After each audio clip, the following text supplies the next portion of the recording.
Opening day is around the corner, and that means baseball time in Gainesville, Florida, as the Gators look to punch their ticket yet again to Omaha, Nebraska in the College World Series, helping us talk all things Gators baseball going into opening day.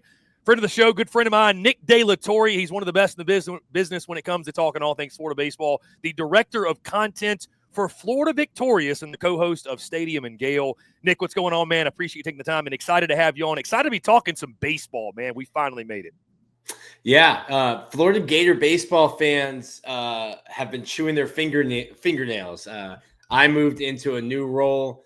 Jacob Rudner left 247 to join Baseball America, and I think Florida Gator baseball fans were like, who is going to cover the team? Let me tell you, Kevin O'Sullivan and Chuck Drolleman themselves would drag me from my home away from my daughter to get to the park if I missed too many games. So I will be there Friday on Valentine's Day. Don't tell my wife. Let me break the news to her. But we will be out at Condra Family Ballpark, as we always are, each and every year for Kevin O'Sullivan's 18th season. He's getting as gray as I am. Yeah, Nick, again, congratulations to you. Obviously, the new venture with Florida Victorious. Again, I know you're going to be all over it. It's, you breathe it, sleep it, eat it when it comes to Gators baseball and college baseball. And you mentioned Kevin O'Sullivan and this ball club. Let's start there. Obviously, the expectations coming in. I think it's very simple, right? It's Omaha or bust for this program every year. We were talking about off air. I mean, the guy is 9-0 in super regionals, 9 College World Series appearances. It's essentially, like you said, a coin flip to get there. Just talk about, I guess, kind of the mindset around this program. Again, you're as close to it as anybody. You're out there at inter-squad scrimmages, what have you. You talk to Sully. Because it was a weird year last year, right? Like you did achieve the ultimate goal, at least, of getting to Omaha. I know the goal is to win the whole thing, but you got to Omaha. But, man, last season was – I mean, it was anything but smooth sailing, super up and down. You go 36-30 overall. Again, that's including postseason play. But you went 13-17 in SEC play. And I think, again, it really showed the pedigree, the DNA of this program, how good of a head coach Kevin O'Sullivan is, the fact they were able to navigate their way through that Stillwater Regional. They went to Clemson and won what I think was the thriller of all the Super Regionals last year and really in recent memory, and again, had a chance in Omaha. So what's the mentality of this ball club this year? Because I think on one hand, or I would think as a whole, like you learn from those experiences and those mistakes. And it was one of those things, anytime you can learn lessons and it doesn't result in falling short, I think, of what your goals are, that's the best spot you can be as a coach, right? So I'm just curious what you felt from this program, this coaching staff, this team, motivation-wise, and how they learned from what was a really just strange season last year. Yeah, the vlog, the craziness of the vlog might have started in Clemson, South Carolina, because you were there, and that game, too, had it all. You couldn't get Martin Scorsese to make better cinema than we had in Clemson, South Carolina for that super regional. I started covering Florida in 2013, which is the only year Kevin O'Sullivan has gone under 500. They barely snuck into the tournament that year and went 0-2 in barbecue, I think in the Indiana regional. And there were times last year where I'm asking Kevin O'Sullivan, because Florida just had ways to lose games, and you could pick one of the 4 ways they would lose, great pitching, and then you just didn't hit. You would have games where you'd strike out 23 times and lose 2-0. And you're just like, well, it's easy to play baseball, easy to play defense when the Gators are just striking out like that. And it's funny because I think Jacob and I both said to some of the players after they were eliminated in Omaha, like, almost like awkwardly, you don't want to be like, hey, great year. Like, it wasn't great last month. It was a ride they took us on that last month. But I think it was a mixture of sophomore slumps, like Luke Heyman and Cade Kurland, who returned this year, didn't have the sophomore years we thought that they would build on from their freshman years. You had a bunch of young pitchers, and I think the NIL, our efforts and our donors' efforts were a lot better. Florida, I'm sure we'll talk about some of the transfers they've gotten. But you didn't have a huge class the year before, and all of a sudden you're throwing 18-year-olds on Tuesday, Wednesday, and because of the COVID year and extra years, and because the NCAA's 0-1,042 against any sort of lawsuit, we've got like 26-year-olds playing college baseball. I look forward to the day when guys who are still on their parents' insurance are playing college baseball and we get a little bit younger again. But I think some of it was just growing pains, and you never know how freshmen are going to react. Every single year, Florida is going to count on freshmen, especially on the pitching mounds. I go back to thinking, man, what a rough year Florida State had when they would play Florida on a Tuesday night, and you would go Brady Singer, Jackson Coher, Michael Byrne.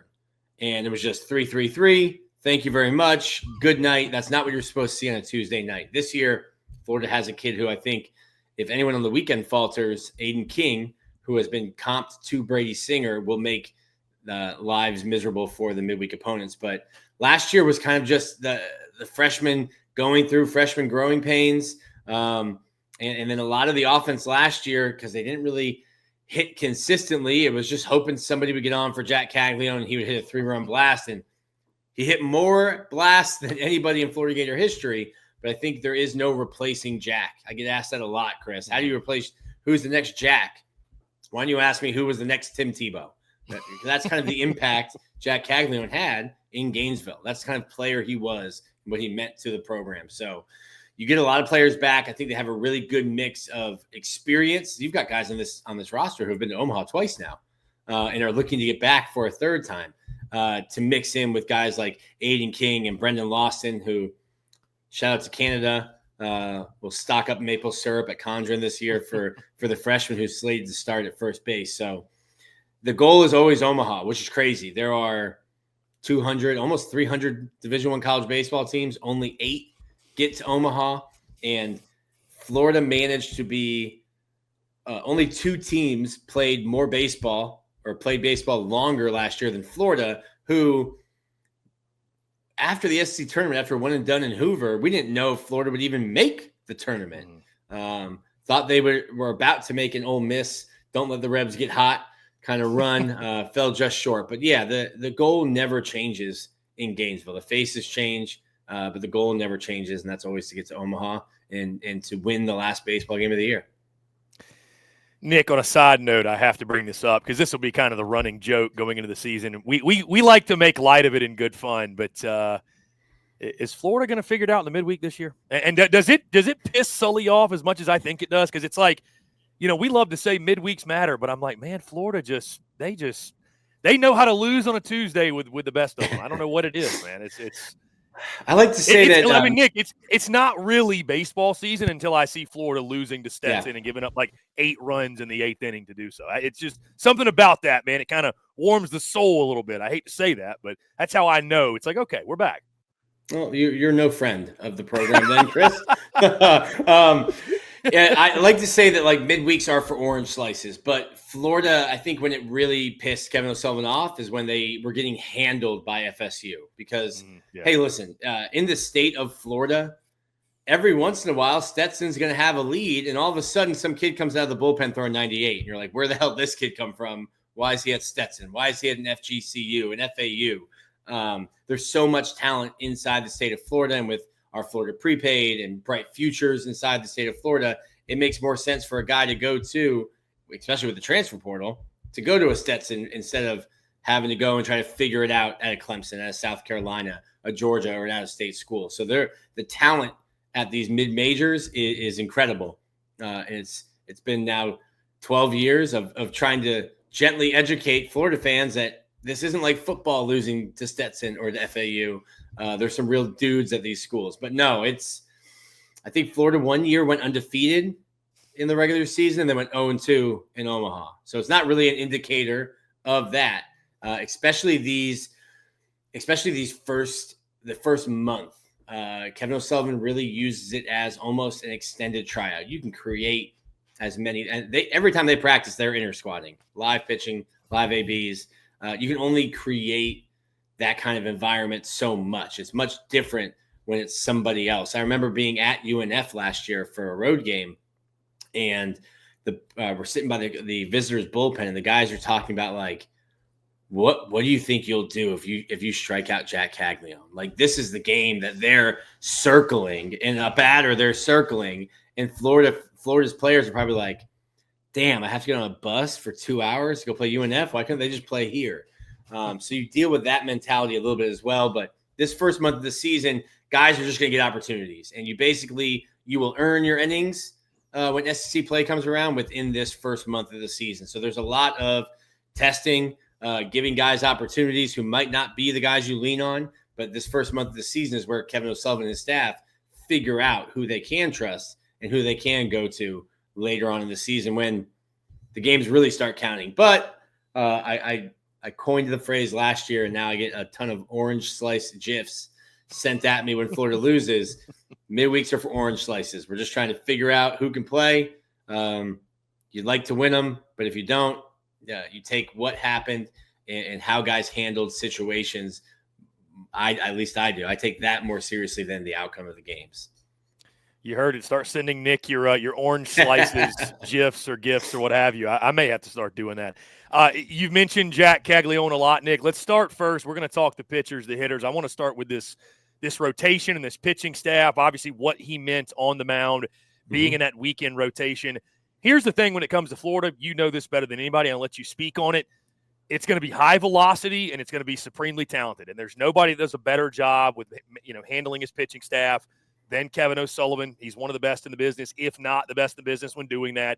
You got Liam Peterson back in that Friday spot. He's obviously going to be key. Nick, we saw him at times be really, really good, and we saw flashes. We saw other times where he just couldn't throw a strike. He's all over the place. We saw it at Clemson firsthand. It was, maybe the moment kind of got to him, the pressure, whatever. Very up and down. They'll look for more consistency. It's not a stuff issue. It's just a consistency issue. Pierce Capalla expected to be in that number 2 spot. Again, the ERA isn't impressive from last year, but the stuff is filthy, right? If he can get it together. Jake Clemente, I think, expected to be in that number 3 starter role. You mentioned Aiden King, the freshman who could figure in. Alex Philpott going to be at the back end. You lose Brandon Neely from last year, but from talking to some folks, with the depth of this Gators pitching staff, maybe you don't have to lean on a guy like, Neely was the guy that rubber armed just every single time he needed big outs. You went to him. Talk about this Gators pitching staff, Nick. Again, we know the track record under Kevin O'Sullivan. Should we expect a Sully vintage pitching staff? What are your questions? What are your thoughts? Reasons you're optimistic about this group? Yeah. He wasn't like this, but it makes me laugh, so I'll say it. Brandon Neely, I almost thought of like a Tim Riggins, and you kind of just like he would go out and throw 250 pitches in a weekend, and then just like put his arm in in a cooler of Bud Light, and just like, all right, we've earned a cold one. Let's put the elbow in there. He really, really came on, and it was a tumultuous year for Brandon. From, hey, we need you in the starter. Hey, the starters aren't doing it. Let's put you into a starter role. Now you have to kind of ramp up and try to get to it. And then say, hey, you have to go back. To, hey, by the way, anytime a game is close, you're just going to pitch until you can't anymore. But it will be interesting. Liam Peterson, when I asked a couple of the coaches, I like to do this exercise. Hey, build your best pitcher. Take somebody's fastball, somebody's changeup, somebody's slider. And the first answer was, yeah, it's Liam Peterson. Like he is 1, 2, or 3 for all of the pitches he throws. I think he has a real changeup now. He had kind of a loopy curveball. They've tightened it up a little bit and adding a slider, fastball. So really a 4-pitch mix now. I think the mental game is what he needs to really kind of tighten up. And he's just kind of a guy who at 18 years old walks a guy. That walk is now likely to turn into 2 walks, a blue pit, or if there's an error, now you're pissed off that your defense made an error and you walk the next guy. Now it's first and second no outs, and you have to be able to let things go. And I think that's really kind of where I've seen him mature, is kind of just living for what pitch he's throwing now and not worrying about what had happened a pitch ago or an inning ago. He's going to be great, but you're asking a 19-year-old to go out there and match up against everybody's Friday night guy. And it doesn't matter where Florida's ranked, whatever that little number is next to them, whether there is or isn't a little number. I think last year when there was no number, teams were probably thinking, hey, Florida's down. This is the time where we can like really make a statement. So Liam Peterson, they have a ton of faith in him going out Friday nights. And Pierce Capalla, it's been what a roller coaster. I have a lot of admiration for the way that Pierce has handled it. He showed up as a freshman. He was nearly 6'9", throwing 97 miles an hour. We're talking like vintage Randy Johnson type of stuff from the left side. He's got a low 3/4 angle. I would not want to be a left-handed batter in the box against Pierce. I've talked to Colby Shelton about that. He says, nope, not fun. Pierce had to have surgery. He had a bulging disc, had to have back surgery as a freshman. I think Kevin O'Sullivan told us that when he went in to get the surgery, he was nearly 2 inches shorter than what he was just because of the way the back was compressing. Last year, he missed his sophomore year with a shoulder injury, had to have surgery again. His velo had been down in the fall. They really kind of brought him along slowly. In the spring, his first 2 outings, I was only seeing him 90 to 93, and I'm thinking, this might not do it. It might not cut it. He goes out Tuesday or last Friday. He goes out and he's pumping at 95. I'm like, okay, maybe he was just ramping up as we get closer to the season. But fastball slider, I don't know that he'll be throwing. He has like a split change. I think he's going to be working that in. So a 3-pitch mix from 6'8" at a low 3/4, not fun. And then Jac Caglianone, I think you might have even asked me last year in Clemson, being like, hey, why isn't he throwing more? And I'm like, well, because he's Nuke LaLoosh. He hasn't been able to throw strikes. The stuff is electric. And I think it's just kind of telling Jake, don't be too fine. If I'm Jac Caglianone's catcher, I'm setting up middle. And I don't care that we call it fastball away or fastball in or slider in the dirt. I'm setting up middle. He's getting a consistent middle glove target from me. Because when his stuff is on and he's pounding the zone, it plays. And I think that's your 1, 2, 3. Alex Philpott has really matured. Fastball velo has ticked up. They're going to start him at the closer role. It's so interesting. A lot of teams across the country, you never know who the closer is going to be. And Florida always just seems to have some kid who would like to be starting, but will come out of the bullpen throwing 95, 96 and has that kind of fierce competitor mentality to shut you down. But Florida will go with those guys. But I think I mentioned him before, Aiden King, just from up the road in Jacksonville. I did not expect Aiden King to be on campus. I think it's a gift from the MLB gods that Aiden King ended up in orange and blue. Kevin O'Sullivan and Coach Kopp, the pitching coach, have both said, hey, Brady Singer mentality. That's the kind of stuff he has as a freshman. He's mid-90s, a true 4-pitch mix as an 18-year-old. He's going to make it very uncomfortable for some teams on Tuesday and Wednesday, but also I would not be surprised if any of the 3 guys on the weekend struggle if Aiden King is not immediately put in and given a starting spot on the weekend. So switching gears, Nick, to the lineup. Again, I keep bringing his name up, but he was such a pivotal piece. No more Jac Caglianone, like you mentioned. There's nobody who's going to replace him. One of the most dynamic players in college baseball history. But there's a lot of experience back, a lot of guys who contributed. And again, I talked about, the characteristics and traits of a Kevin O'Sullivan pitching staff. Well, a Florida lineup under Sully, they're going to hit a lot of home runs. And they did that last year, even though some of the numbers average-wise dipped.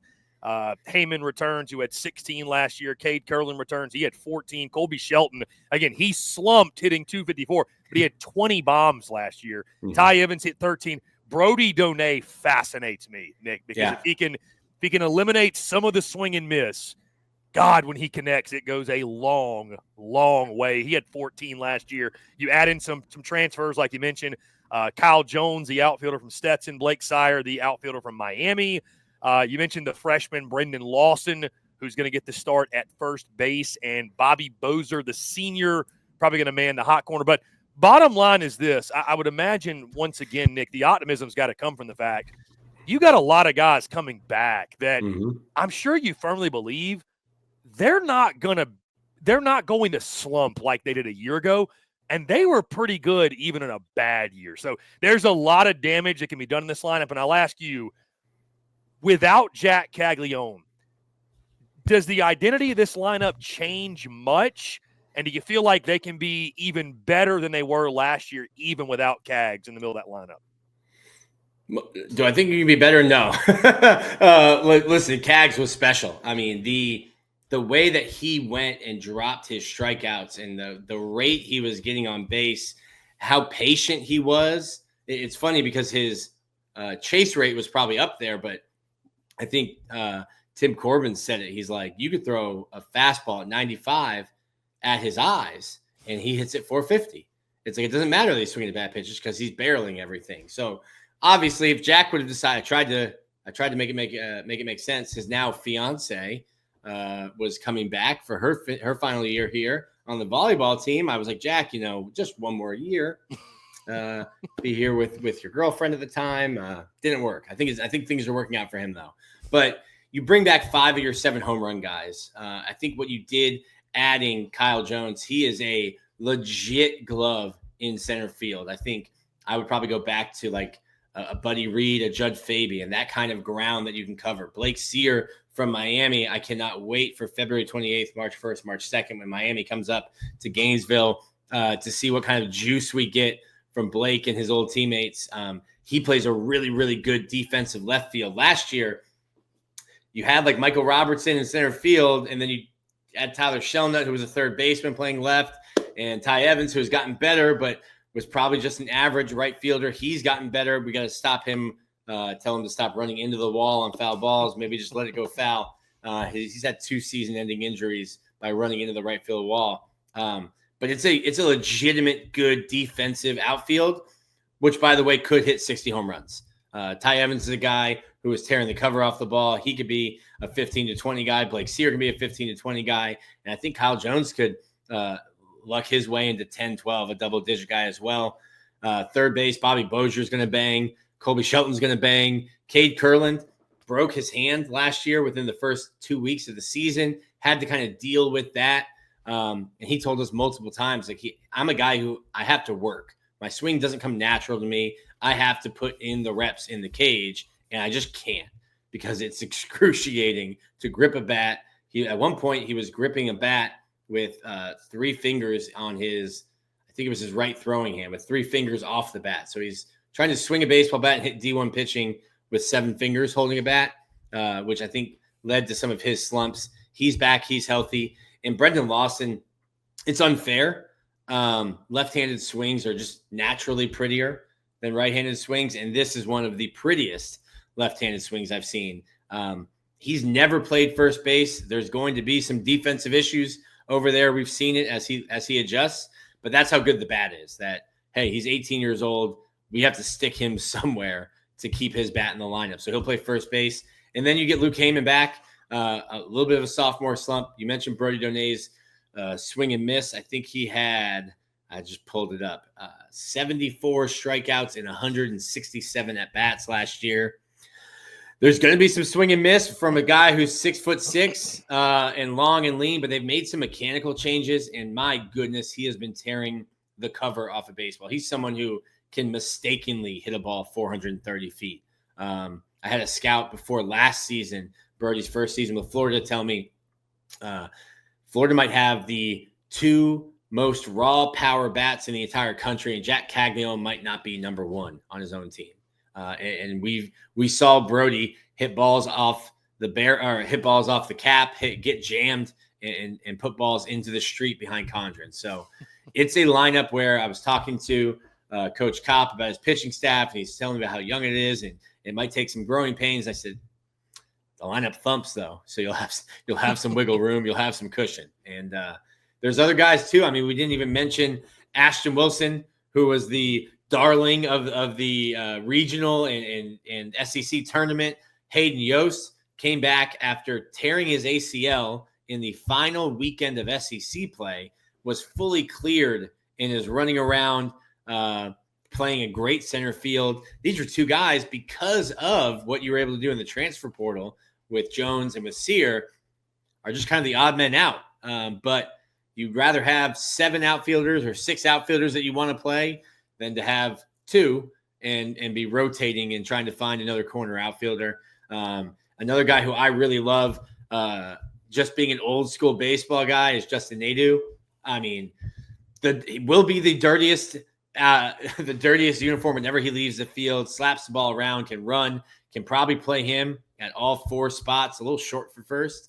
But I remember Florida playing Kendrick Calilau at generously listed 5'11", at first base, and Jordan Butler, another generously listed at 5'10", playing him at first base. And Nadeau can probably play in a corner outfield spot in a pinch for you as well. It'll be interesting to see. Every year, Kevin O'Sullivan tells me, yeah, we got some guys that can run. We got some guys that can handle the bat. We might be stealing more. We might be hitting running more. And I'm like, you also always tell me that the SEC is one on power pitching and power hitting, and that's kind of how you guys do it. And maybe you see them try to work some stuff in later on in the year because you get to TD Ameritrade or whatever they're calling that beautiful ballpark out there in Omaha now. And depending on the way the wind is blowing, it might play like an actual, the Polo Grounds. It's a center field out there. So it's a lineup. I think the biggest strength is how long it is. And there's not really a point, or I don't see a point right now where you think, okay, I can breathe. If I'm pitching against Florida, right, I can breathe this inning. It's 7, 8, 9 coming up. I feel good about it. You might have Cade Kurland hitting ninth, depending on how you get your left-handed bats in.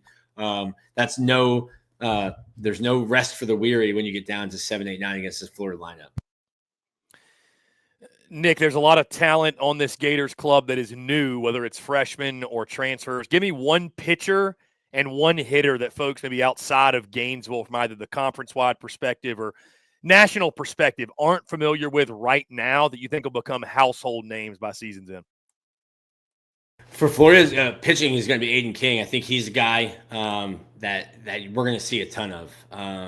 I think should be, barring injury.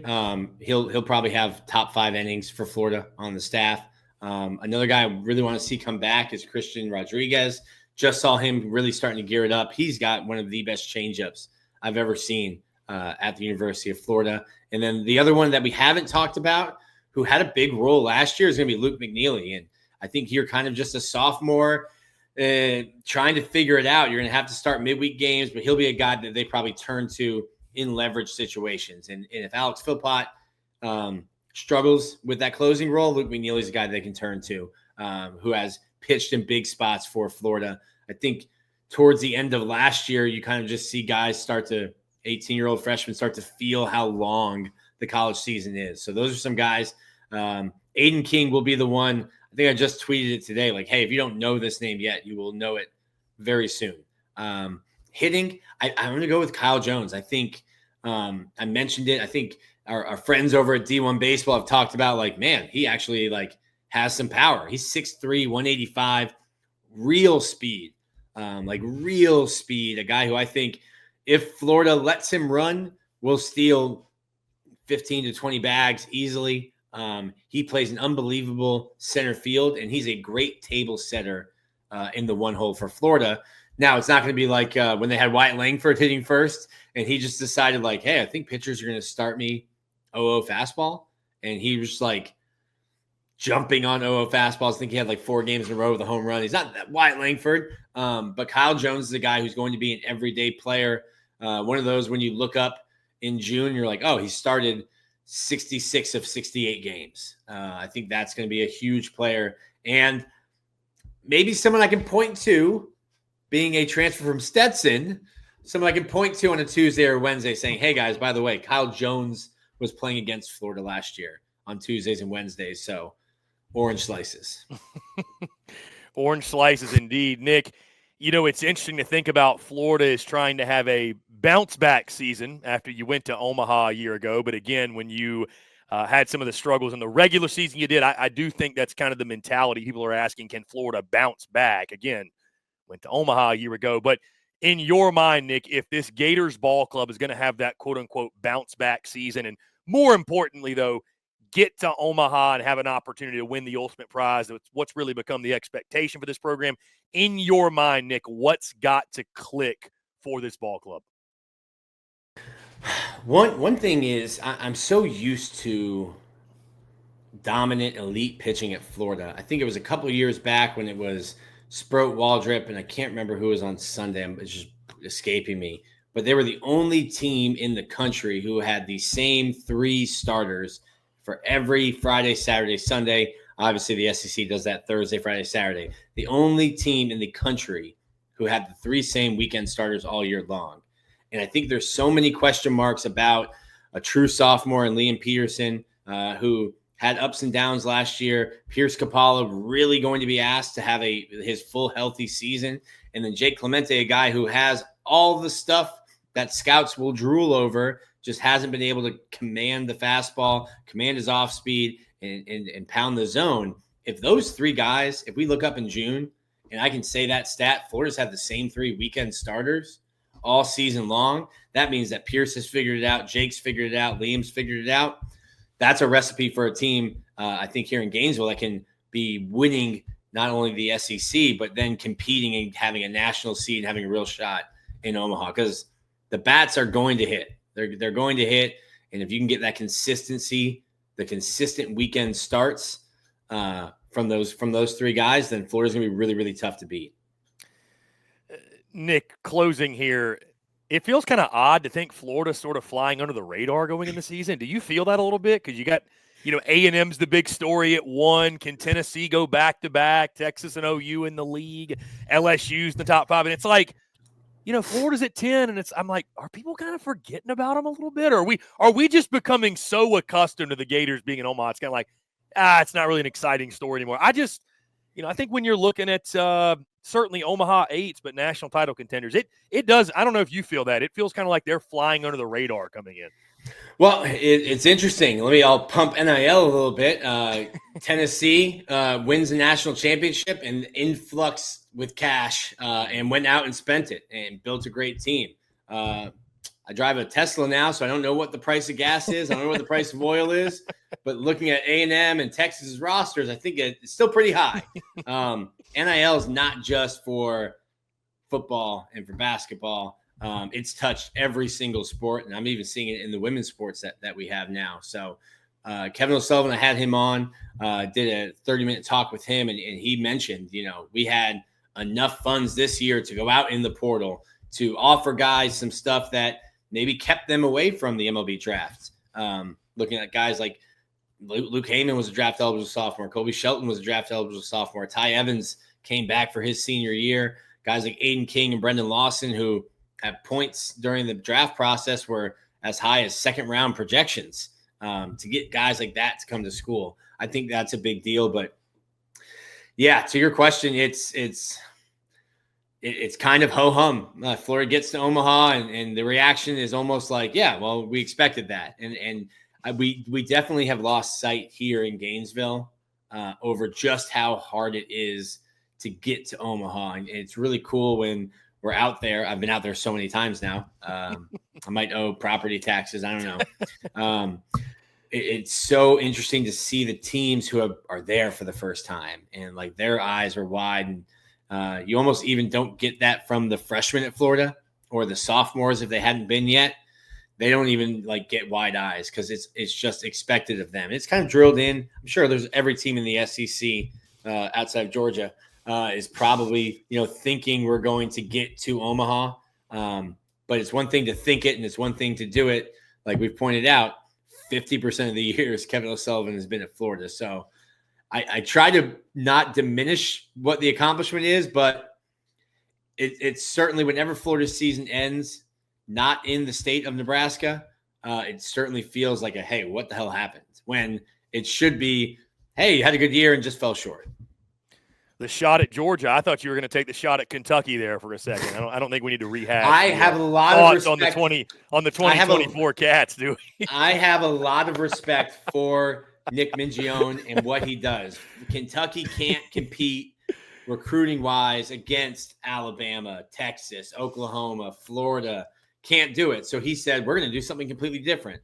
Kevin O'Sullivan, and you could talk to 15 of the 16 coaches, and they'll tell you, yeah, power pitching, power hitting. And Nick Mingione goes, cool. That means they haven't seen small ball, and we're just going to bunt the ball around the park. But yeah, that Kentucky team might go down as the worst regular SEC champion in the history of the regular season SEC championship. But listen, they won it. They got out to Omaha. It was really cool seeing their reaction to being out in Omaha. And listen, they almost made me eat my words. I remember when the Florida was playing them in an elimination game, and I'm like, I've talked a lot of smack. I need Florida to back me up here. Nick De La Torre, always a pleasure. Again, nobody better in the business when it comes to Florida Gators baseball and everything else in between. The director of content for Florida Victorious and the co-host of Stadium and Gale. Nick, let folks know, just in case they've been living under a rock, where can they follow you this season for all their baseball updates? FloridaVictorious.com. You can join now. If you are a Gator fan listening to this, there's no better way to get your Florida Gator breaking news, to get your direct contact with players. We're doing weekly Q&As where you're talking directly to Florida Gator athletes, and then a great relationship with the coaching staff. Did an hour with Tim Walton previewing softball, did half an hour with Sully, talked to Jenny Rowland. We'll have Billy Napier on when it's football season. And then in the spring, we'll have one-on-one interviews with all of the assistant coaches. So it's the only fan site that helps the Florida Gators win.